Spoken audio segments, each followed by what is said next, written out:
In this segment, we'll look at some applications of Ampere's law that have really revolutionized a lot of things in engineering, especially. And the first one is what I'll call the infinite, or sometimes called the ideal solenoid. And I need to explain a little bit about the solenoid, then we'll have to do some symmetry arguments to get it down to a point where we can use Ampere's law on it. But what is a solenoid, first of all? Well, if you take a hollow tube, usually these used to be made out of wood, but nowadays you might have a PVC pipe that you cut off two ends of it, so you've got a hollow cylinder of length L and radius A, let's say. And then you take insulated electrical wire and wrap it around this outside of this hollow cylinder and run a current through it. Now I've got a pretty loosely round. I'd probably say this one had three wraps or three turns about it. In general, you'll have many more than that, and I'm just going to leave that as a number n. So I'm going to assume we've got n turns in wraps of this wire around here. Usually they're so close together that they leave no space between them, so it just looks like you just see the wires there. And oftentimes, these may be in the thousands. It may be 1,600 or 2,000, something like that, number of turns, maybe even more in certain cases. So very, very often they don't report the total number of turns, although sometimes you'll see those marked on solenoids. But usually you'll see the parameter given as the number of turns per length. So they divide the total number of turns in by the total length of the solenoid. Well, that configuration is really a cylindrical solenoid, but generally when people talk about solenoids, they are talking about a geometry like the one I have here. Incidentally, the word solenoid was actually invented or devised by Ampere himself, so he must have done a fair amount of work with these kinds of devices there early on. If I view it from the top looking down, well, you'll see that all the current is circulating in this counterclockwise direction. It really is right on top of this is the walls of that hollow cylinder. It's really right on top of it, but I shifted it up a little here. So it's every one of them is going around like that. And as I said, and probably this next view is really the best, if I do a cutaway of it and view from the side, then if I'm on this side over here, it looks like the currents are coming out at me. And if I look at this side over here, they're all going away from me on the cutaway. And so in a number of respects, this is really what you do. These wires with their insulation are packed in there really just as close together as you can get them. And that's how you determine how many wraps you can get sometimes is you measure the thickness of the wire and you measure the length, and then you can divide the total length by the diameter of the wire to get the number of wraps. And so that's a pretty common method too. But for all intents and purposes, it looks, in this configuration especially, it looks like you've got a bunch of just rings of current, circular rings of the radius A of the solenoid, and they're stacked right on top of each other. Okay? And so that's the way I'll view it, at least in some of these symmetry arguments that we'll give here next. Well, in general, you would expect the magnetic field B to depend on really what point you're looking at here in space. And one way to do it is use what are called cylindrical coordinates. You essentially use plane polar coordinates in the XY axes, and then the Z is perpendicular to the XY plane upward. And from this picture here, you can see that I could rotate that whole cylinder and it should look exactly the same. So one, by symmetry, expects no theta dependence on this, since I could rotate the cylinder and nothing changes. So one would expect the magnetic field at this point not to change. If say you looked away and somebody rotated the whole field, you wouldn't be able to tell that they had, or the whole solenoid, you wouldn't be able to tell from magnetic field measurement up here that they had done that. You would expect it to vary with R. Obviously, if I'm out this point, the closer I am to, you'd think it to get stronger. As you went away, you'd expect it to get weaker, so that would be essentially the radial portion. And Z, a real solenoid really does depend on the height above the central plane of it. But for an infinite solenoid, then every point looks like the center, and so for the infinite solenoid, there's no Z dependence. Now, for a real solenoid, there is, but it's a very weak, on the exterior anyway, is a very weak dependence. And so at least to a good approximation on a real solenoid of finite length, so long as you're somewhere near the center and relatively close to it, it's not too bad of an approximation. So we'll put those together, and no Z dependence, no theta dependence. Again, the theta dependence is no theta dependence is exact. The no Z dependence is an approximation, and we'll assume that it only depends on how far this radial distance. So the magnitude of the magnetic field only depends on R. And we know magnetic fields are vectors, so we need to get some information about the vector, about the direction of it as well. So let's do that here. Now I'm thinking of this maybe a central ring here. And we remember the magnetic fields for a ring of current swirl about these in this fashion that's indicated. And first thing you'd notice that if I go right outside it, that the field is going straight down. And then if you look at places that are the same distance above and below the plane of the ring, it's going to be the tangential to the field line, and so it'll be in this direction when I'm up above a distance d. If I go the same distance below, the field line is going this direction. It's going this direction, tangential to the field line. But since they're the same distance, and one expects the field to only depend on r, then away, then these should have the same strength. So same magnitude, different directions for a single ring. And now then I can take our central point, so this is the center of the solenoid, and I go up and get a ring above it, and I go an equal distance below the center to get a ring below it. And if you look at the top ring here, well, the top ring, say I want the magnetic field at this point, the magnetic field that I wanted is below the ring, and so that corresponds to this case over here, and so the magnetic field is going to be pointing in this direction. I can resolve that into its horizontal component and one going downward in this picture, and that's due to the top ring. On the other hand, if you look at the lower ring, that's an equal distance away from the center, so it's going to be the same distance to the point, to the ring, but here the point is above it, and so that's more like this point up here. I'm above the ring, and so the direction of the magnetic field is going to be going in the direction of the B lower. Okay? And again, I can resolve that into a horizontal and a vertical component. Okay?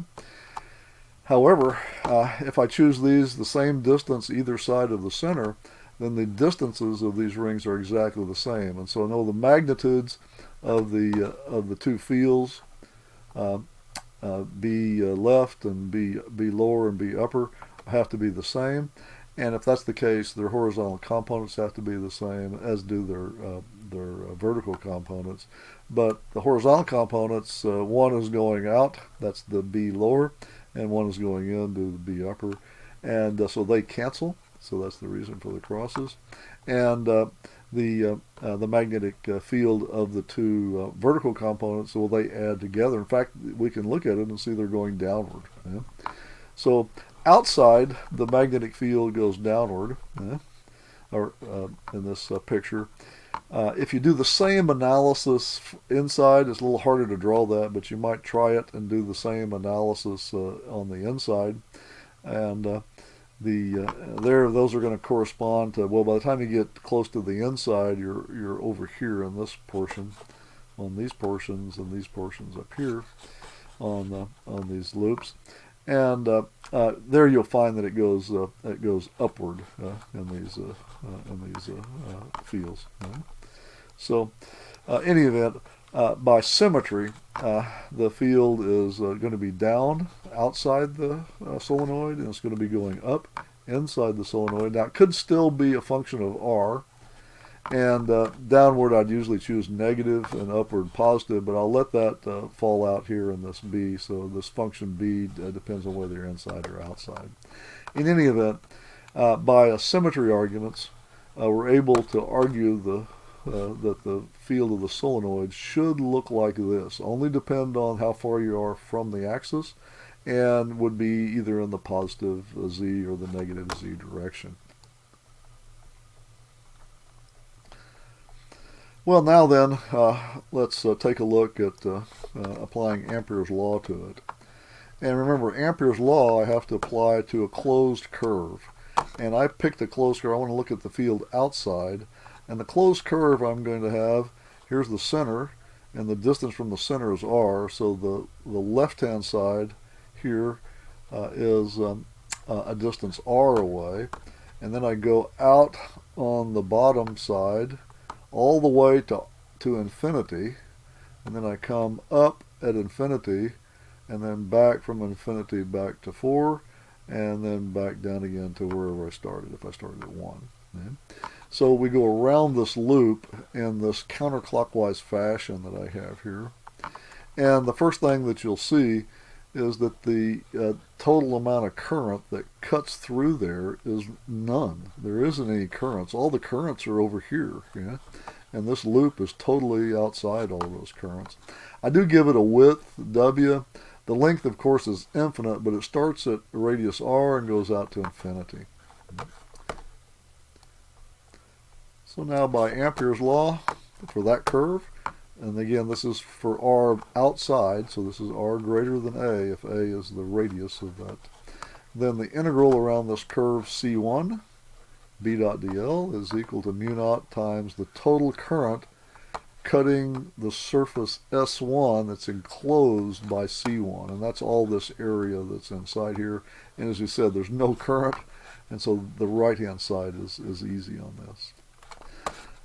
This integral around the curve is a little bit more difficult, but we break it up into those 4 legs from 1 to 2, 2 to 3, 3 to 4, and 4 back to 1 again. And it turns out most of those are 0. Along 1 to 2, that's the bottom, the integral along the bottom of B dot dl. But if you look along there, the magnetic field is always downward, and dl is always at right angles to it, and B dot dl is the magnitude of BL times B times the magnitude of dl times the cosine of the angle between the two, but they're at 90 degrees and the cosine of 90 is 0, and so all along the bottom B is perpendicular to dl, and so their dot product vanishes. You can do the same thing on the top. You're coming back in this direction, but the B is always at 90 degrees to the top. And so when you take that dot product, the angle is 90, and along the top, those vanish as well. We can also have it vanish out from 2 to 3, and that's on the right-hand side of the curve C1. And that's easy to do because we're infinitely far away from these currents, and particularly for a finite length wire, a length solenoid, then you would expect the field to properly vanish at infinity. And in fact, the field, whatever it is, has to vanish at infinity even for the infinite solenoid. Proper fields, both electrical and magnetic, go to 0 as you get infinitely far away from them. And as a result, the right-hand side here, well, all along there I'm out at infinity, and so the magnetic field is 0 there, and so these first 3 integrals vanish. Then I have B dot dl, and that's only on the left side is the only piece that occurs, and that's from 4 to back to 1 again. Again, B dot dl is the magnitude of B times the magnitude of dl times the sine, times the cosine of the angle between the two. But B is downward, dl is downward, and so the angle is 0 degrees. And so we just have B dl for the B dot dl term. At this point, from 4 to 1, R is the same value everywhere along there. So R is constant from 4 to 1, and I've got a B is a function of a constant variable as L changes. And so the function of a constant is also a constant, and so I can bring that outside the integral. And then it's just the integral from dl over this whole length, which turns into the length from 4 to 1, and that's just W. So the right-hand side, left-hand side actually becomes B of R times W. W is obviously not 0, it has a finite width, and so B has to be equal to 0. So kind of surprising maybe, but everywhere outside the solenoid, the magnetic field vanishes for this long ideal solenoid. You can do a similar type calculation for R less than A, and that's interior. Here I'll do the curve, closed curve C2, and I'll do it a little bit differently, and I'll go clockwise on it. The reason is because I know in the interior the B field is going upward. You can get that by grabbing one of these wires here with your right hand thumb pointing in the direction of current flow into the page, and then your fingers will naturally curl up about it in the direction of B, and so that's in the upward direction. I'll again start at some point, but in the interior, if I started here, I'm going to go all on this side, on this curve C2, and on that side, I'm going to be a distance R from the center held fixed, and then I'll go out radially. It really doesn't matter where. It could go to infinity or it could go to some finite distance. And then I can come down along this side. Again, I give it a width W, and then back into where I started. Now in this case, we do have currents, and you can see them here. They're the ones that are inside this closed curve that cut through the area enclosed by the curve C2. And so all these that I've indicated here with the X's, I'm saying those are inside that region. So we need to decide whether they're positive or negative. And another reason I chose the direction of the curve, it doesn't matter once, it's kind of up to you what direction you go around it. But once I've chosen it, then there is a normal to the area enclosed, and you again use the right-hand rule. Grab the curve C2 in this case, thumb pointing in the direction that you're going to go around the curve, and your fingers will naturally curve in its interior through the area in the direction of n hat, and that puts it into the page. And so all these currents are going in the same direction as n hat, and so by our convention, those are all positive currents that would be cutting through. Again, just write Ampere's law. So now it's the integral around this closed curve. B dot dl is equal to mu naught times I, the total current that cuts through the surface S2 that's enclosed by the curve C2. Well, again, same story as before. All along the top, so I started over here, all along the top, the right, the bottom, and then finally the left side. But all along the top, B dot dl is 0. Part of it is 0 because on the top there's no field here, but the other part I'm going in the inside, it's always at right angles to the direction of the field. Remember, the field is upward, the dl on the top is to the right, and so that's always in 90 degrees, and so the dot product of two vectors that are 90 degrees is 0. So that vanishes. Along the right-hand side, well, the electric field is, or the magnetic field, I'm sorry, everywhere is 0 outside here, so I'm just adding up a bunch of zeros.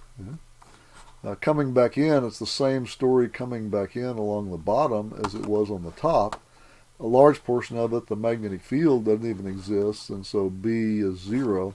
It only might exist on the interior, but again, the interior, the magnetic field is upward, and the DL is 90 degrees from it, and so their dot product vanishes. So the only thing that exists, potentially anyway, is the B dot DL along the left side, which is this interior portion.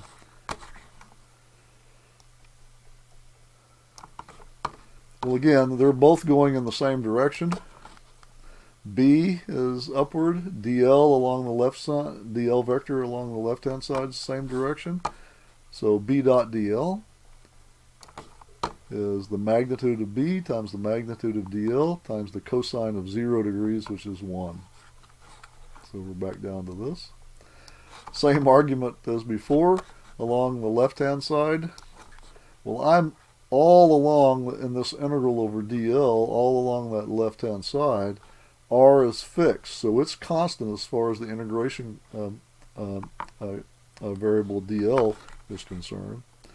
And I've got a constant R, a function of a constant is also constant, and so I can pull that outside, and I get the total length when I add up all the DLs of that left-hand side. The total current cutting it, well, I have to be a little careful here. I need to count the number of wires, a number of current-carrying wires on the inside. But if I know the total number of the number per unit length is little n, then I can multiply that times the length of wire that's enclosed, that's this piece here, and get the total current that's going, the total number of turns that are enclosed, each one of which carries I. And the width here is W. So if I multiply the number per unit length times the total length enclosed, I'll get N times W. And that'll give me the total number of wires, all carrying current I. And so the total current cutting is N, the number of turns per unit length, times the width, times the current in each one of the wires. If I add up all the DLs, that becomes W. The W's cancel. And then you see this in two ways. B mu naught N times I. There's an I missing here, so look at this one here, or the one down here. So fill in an I there if you're putting in your notes. And then N is the total number per unit length, and there's I. So altogether, we have the magnetic field due to a solenoid is 0 outside, and inside from 0 to R between 0 and A, we get mu naught I, mu naught N times I, where N, little n, is the capital N over L. And for this, what I'd call an ideal solenoid, yeah, by Ampere's law. All in the z direction. It's just these are a bunch of zeros in the z direction. If you make a plot of that B versus R, well, it's kind of interesting because mu naught's a constant. The number of turns per unit length is a constant, little n, and the current we're flowing through it, I, is a constant. And so from 0 to A, the magnetic field of a solenoid is constant. And it's constant outside too, it's just 0. Yeah? And so it's constant in one direction. Now direction-wise, here's your solenoid. Magnetic field is only for R less than A, going in this direction, and outside it's 0, as I've indicated. Well, that's the ideal solenoid. It has this picture. And it's kind of like, if you think of this, this is a south and this is a north end up here. But it's kind of like a bar magnet. Magnetic field lines go into south poles and away from north poles here. Now a real solenoid probably looks more like this, south and a north. In the interior, it's very, very near a nice constant magnetic field. As it gets far enough away, it begins to bend over, and then it curls around. So it looks very, very much, a real solenoid looks very much like a magnetic field of a bar magnet. And in fact, it's one of the words that you probably have heard more than solenoid is an electromagnet. So these are electromagnets. Uh, the magnetic field that's produced is very nearly constant so long as you're in the interior or maybe just right outside the end. They're all coming up here in pretty straight line fashion. And then if you're outside, well, the field is much weaker outside, so it's to a good approximation is zero. Yeah. Well, you probably have made electromagnets or seen them. They have a number of uses, not the least of which is producing relays and different things. The electric starters in cars use a solenoid in them for electromagnets to get things cranking. So there's really a number of engineering uses for these devices, and you also will see them in labs as an electrical component. These solenoids. Some are cylindrical in shape, so more common is probably a toroidal shape, which we'll look at next.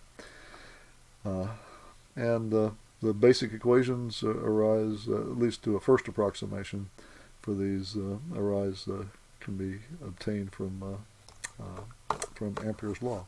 So a good application of Ampere's law.